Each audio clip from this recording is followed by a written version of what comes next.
8.3, number 29. We're going from negative infinity, that's an ugly negative, to infinity, so it makes it an improper integral. So if we're going from negative infinity to infinity, we have to choose some number in the middle.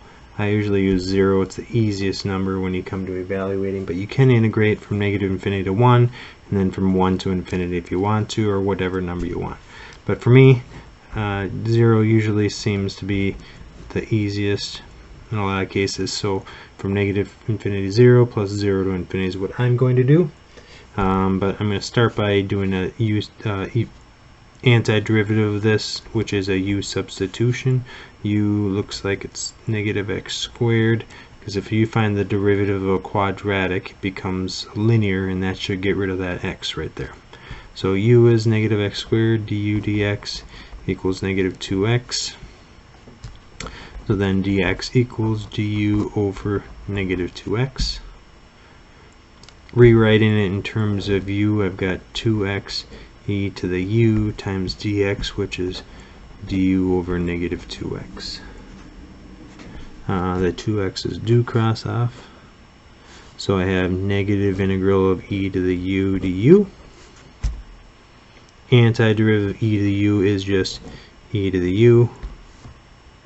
And we assigned our u to be negative x squared. So there's my antiderivative. So we're gonna, let's see, find the limit. Now our left bound is negative infinity, so I'm going to say that's our a goes to negative infinity, and I'm just going to plop in our antiderivative here. So negative e to the negative x squared goes from a to 0, and then we want to find as b goes to infinity, because that's our infinity, our right end point right there. So it's negative e to the negative x squared from 0 to b as b goes to infinity. Alright, so now we just have to evaluate it. If we get a finite number, it converges. If we get infinity or non-real, then it diverges. So that's what we're trying to do in this problem. Determine whether it converges or diverges. And the first thing I advise people to do is try to find, like, evaluate the integral if you can. And we got an antiderivative, so now it's just a matter of evaluating it. We didn't need a direct comparison test or limit comparison test. We can just evaluate the integral.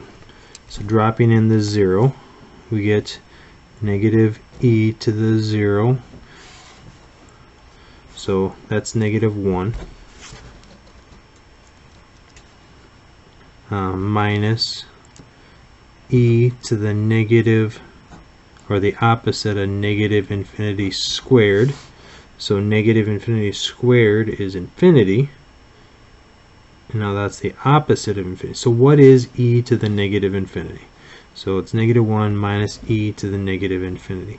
Well, if we're not sure, what does e to the x look like? Looks like that. It's an exponential growth problem. So what happens as e goes to negative infinity?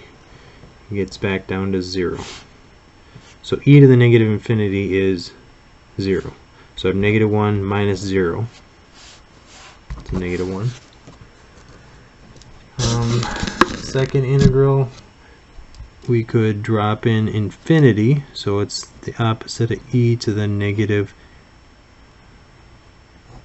infinity squared minus negative e to the negative 0 squared. Okay, so infinity squared is infinity, negative is still 0, so negative 0 is 0, minus, or it's going to be plus e to the 0, which is 1. So I have negative 1 plus 1. That is some tough arithmetic. Let's see, 0 is our answer. And since we got a finite answer, therefore it converges, because we got a finite answer.